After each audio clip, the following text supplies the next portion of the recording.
जैसा कि आपने बताया, पहले 10 तारीख को जमीयत उलमा हिंद के प्रदेश अध्यक्ष कारी मोहम्मद अमीन साहब के आदेशानुसार 16 सदस्यों की एक टीम पंजाब के बाढ़ग्रस्त क्षेत्र और इलाके में राहत सामग्री लेकर के गई थी। उन्होंने एक हफ्ता वहां रह करके पैकिंग का और जगह जगह सामान को और राहत सामग्री को डिलीवर करने का और ट्रांसफ़र करने का काम किया और रात दिन एक करके वहाँ अंजाम दी।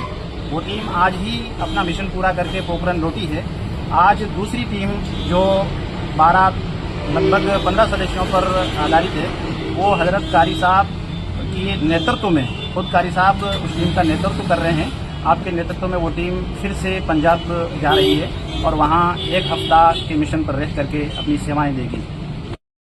कारी साहब के आह्वान पर जो सहायता राशि एकत्रित की गई है, वो राशि लेकर के जा रहे हैं। वहाँ जा करके और जायजा लेकर के और वहाँ जा करके धरातल पर किस चीज़ की ज़रूरत है, उस हिसाब से सामग्री वितरित की जाएगी। अच्छा सर, कितनी राशि आज यहाँ से बाढ़ राहत जो है लोगों के लिए जा रही है? 2.5 लाख की राशि वैसे टोटल हुई है। अभी जैसी ज़रूरत होगी उस हिसाब से राहत सामग्री वहीं से लेकर के वहीं पर